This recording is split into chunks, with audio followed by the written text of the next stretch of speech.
ഇന്നലത്തെ മത്തിക്കളിക്ക് ശേഷം ഇന്ന് കിട്ടിയിരിക്കുന്നത് നല്ല അയലക്കുഞ്ഞാണ് കേട്ടോ. മുൻപൊക്കെ ഈ വഴി ഒത്തിരിയേറെ മീൻവണ്ടികൾ വരുമായിരുന്നേ. ഇപ്പം മീൻവണ്ടി വരവ് തന്നെ വളരെ കുറവാണ് കേട്ടോ. ഈ ഭാഗത്ത് ഞങ്ങളുടെ ഈ വീട് വിട്ട് കഴിഞ്ഞാൽ ബാക്കിയുള്ള വീടുകളിലൊക്കെ ഇതുപോലെ നോൺ വെജ് ഐറ്റംസ് ഉപയോഗിക്കുന്നത് വളരെ കുറവാണ് കേട്ടോ. അതുകൊണ്ടായിരിക്കാം മീൻവണ്ടിക്കാരൊന്നും പിന്നെ ഇതിലേ വരാറില്ല. തൊട്ടപ്പുറത്ത് റോഡ് വഴി പോകാറുണ്ടേ, പക്ഷെ ഓടിപ്പോയി വാങ്ങാമെന്ന് വെച്ചാൽ നടക്കുന്ന കാര്യമല്ല. മോനുള്ളതുകൊണ്ട് എനിക്ക് അങ്ങനെ പോയി വാങ്ങാൻ പറ്റാത്തതുകൊണ്ട് തന്നെ ചേട്ടായി ചോറിനാൻ വരുമ്പോഴോ ഒക്കെയാണ് കേട്ടോ മീൻ കൊണ്ടുവരിക. ഇന്നെന്തായാലും പുതിയൊരു വണ്ടിക്കാരൻ ഈ വഴി വന്നതുകൊണ്ട് തന്നെ രാവിലെ മീൻ കിട്ടിയിട്ടോ. മീൻ കിട്ടിയതിന് സന്തോഷം കാണിക്കുന്നത് വെറുതെ ഒന്നുമല്ല, വീട്ടിൽ പച്ചക്കറി ആണെങ്കിൽ അത്ര പെട്ടെന്നൊന്നും ഓടില്ല കേട്ടോ.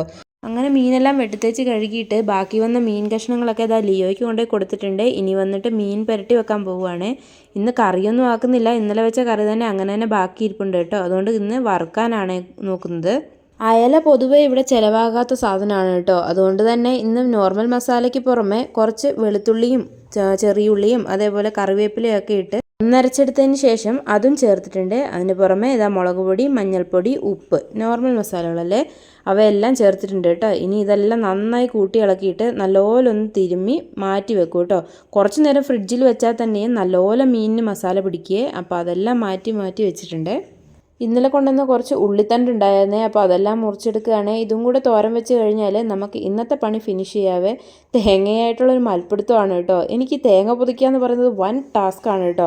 അതേപോലെ തന്നെ ചിരകുക എന്ന് പറയുന്നത് ഒട്ടും ഇഷ്ടമില്ലാത്ത പരിപാടിയാണ്. അങ്ങനെ ഇതാ തേങ്ങയെല്ലാം ചിരകിയിട്ട് അരപ്പെല്ലാം ഇട്ട് ആ ഉള്ളിത്തണ്ട് അങ്ങ് തോരനാക്കി എടുത്തിട്ടുണ്ട്. പിന്നെ മീനും കൂടെ വറുത്ത് കഴിഞ്ഞപ്പോഴത്തേക്കും ചേട്ടാ ഇതാ ചോറുണ്ണാൻ വന്നേ. അവർ രണ്ടുപേരും കൂടെ ഇതാ വീടിൻ്റെ മണ്ടയിൽ പോയി നിൽപ്പുണ്ട് കേട്ടോ. വീട് പണിയെല്ലാം അങ്ങനെ പുരോഗമിച്ചുകൊണ്ടുണ്ട്. എന്നും ഇത് കാണുമ്പോൾ ഒരു പ്രത്യേക സന്തോഷമാണ്. വലിയ ചാറുകറി ഫാൻ അല്ലാത്തതുകൊണ്ട് തന്നെ ഞങ്ങൾ തോരനും മീനും ഒക്കെ കൂട്ടിയിട്ട് അടിപൊളിയായിട്ട് ചോറുണ്ട്. അത് കഴിഞ്ഞതാ ചേട്ടായി പോയിട്ടുണ്ട്.